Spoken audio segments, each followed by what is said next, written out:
right. 8 laps to go. Hocevar goes to the top of the lane to block. He'll dive for the bottom at the start-finish line. Puts the block on Chase Elliott. Elliott will have none of it. He'll thunder to the inside lane. Chase Elliott's got the low line. He will fill the hole to the inside of Carson Hocevar. The challenge is on for the number 1 position. Chase Elliott will take it over. They're going to go 3 wide behind him for position number 2.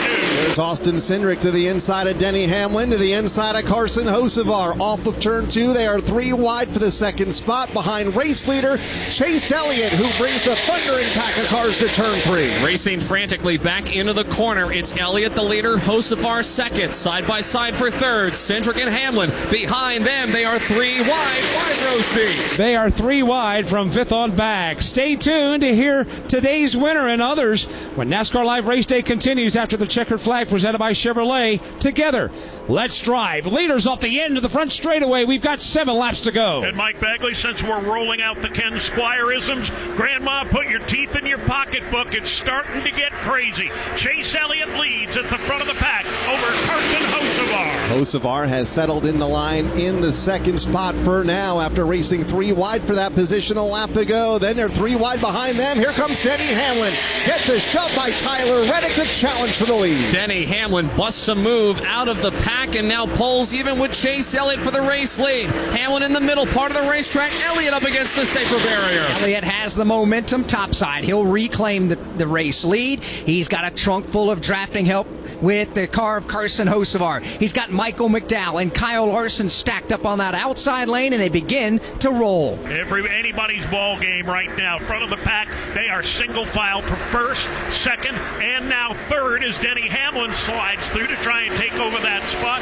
He'll go to the bottom of the racetrack now on McDowell. Michael McDowell in that third position, third in line in the outside, and that's where the leaders run up the back straightaway, led by Chase Elliott, Carson Hocevar, McDowell, then Kyle Larson now in fourth, now to the inside of McDowell. Larson jumps to the inside of McDowell, makes that pass for the third spot. Hocevar took a look to the inside on Elliott for the lead. Elliott through the block. Absolutely insane racing. 5 laps to go in dual race number 2 here at Daytona. It's thinned out up front. It's Elliott, Hocevar, Larson, McDowell, and Ricky Stenhouse Jr. It's a storm behind them back to the corner. Going to be a miracle if they all make it back to the barn at this rate. Front 5, at least for the moment. Now the front 6, all single file as they follow Chase Elliott. First side-by-side race just outside of the top 5. Christopher Bell going to the outside of Denny Hamlin, who is beginning to fade on that inside lane. Just 3 cars to the bottom. Everybody else topside chasing Chase Elliott. And just like that, almost the entire pack has got single file. It's Elliott the leader, Hocevar second, Larson, McDowell, and Stenhouse the top 5. Open car J.J. Yaley just leaving pit lane. He's 2 laps down. He's going to need all kinds of help if he wants to be in the Daytona 500. The other 2 trying to race in, Anthony Alfredo and B.J. McLeod, while at the back of the lead draft, Dave, they are near each other for a final spot in the Daytona 500. Anthony Alfredo was up in the top 5 just a handful of laps ago. Now he's tail end of the draft, and he's got to play some major catch-up on B.J. McLeod. Running in about the 17th position off of turn number 2, and may lose the draft for Anthony Alfredo at the front of the field. No change. It's Chase Elliott, car length in hand over Carson Hocevar. And a little bit further back, Connor Zilic has decided to dump out a line. He is the first car on the inside of the racetrack. Zilic has got Josh Berry tucked up behind him. 3 laps to go when the leaders come back to the start-finish line. Chase Elliott showing a lot of speed and a lot of flex in that Napa number 9 car. It's starting to be a 4-car breakaway. 3 laps to go tonight in Daytona. The former NASCAR Cup Series champion and the perennial NASCAR most popular driver continues to show the way at the front of the pack. Carson Hocevar, hot pursuit in the second spot. Then it's Kyle Larson. That's the defending champion, and Kyle Larson running in position number 3. Again, fairly tame right now at the front of the field.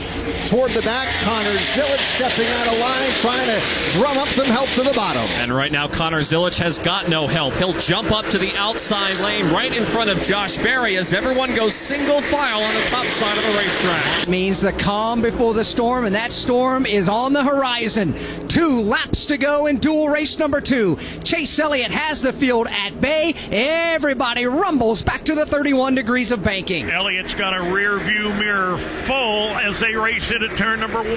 Right on his back bumper is Carson Hocevar. Half a car length back to Larson. Half a car length back to the 4th place machine of McDowell. Top 6 cars outside lane. Couple of cars beginning to go to the bottom. Eric Jones, one of them. Connor Zillage. Ty Dillon to the inside. Not enough momentum, though, as the outside lane leads by Elliott. They're trying to make some moves middle of the pack, but they're too far back, and they don't have enough drafting help at the moment. This time in turn 4, Elliott again, leading again on the top side of the racetrack. Chase Elliott brings the field out of turn number 4. White flag is waving. 1 lap to go. Anthony Alfredo is 1 lap away from racing his way into the Daytona 500. He missed it last year. It could be a great American race appearance for Fast Pasta. They're back in 1. 1 lap to go for the Napa Chevrolet. He is absolutely being shoved through turns 1 and 2 by Carson Hocevar, trying to gather some momentum for one final run. They were able to get away by a couple of car lengths from Kyle Larson, who builds a run up the back straightaway. Michael McDowell giving him a shove into turn number 3, but it's Chase Elliott into the corner. This is it. Final time into turn number 3. Chase Elliott, the race leader, trying to protect the bottom of the racetrack. Hocevar is there, looking for some running room off 4. Off turn number 4, championship points on the line for the top 10. To the line, checkered flag is high in the air. Chase Elliott will win dual race number 2. Elliott picks up the win. Carson Hocevar will come across the line and finish 2nd. Kyle Larson 3rd. Michael McDowell 4th. Christopher Bell rounds out the top 5. And that means that Anthony Alfredo has raced his way into the Daytona 500. Let's go to his pit. Darren Shaw is the crew chief for Anthony Alfredo. You guys have made the Daytona 500. How about that drive from Anthony, even driving up to the front before pitting? Yes, Fred. It was a great night for us tonight. Anthony did a great job, and we just want to thank all the people that help us, all the people that on the backside that gives us a hand. Thank you very much, you guys, and we're in the 500. All right, there's Darren Shaw, the crew chief for Anthony Alfredo. I can tell you guys, it was a big celebration on top of the pit box for that Beard Motorsports Chevrolet. And rightfully so, Anthony Alfredo is going to be in his 3rd Daytona 500.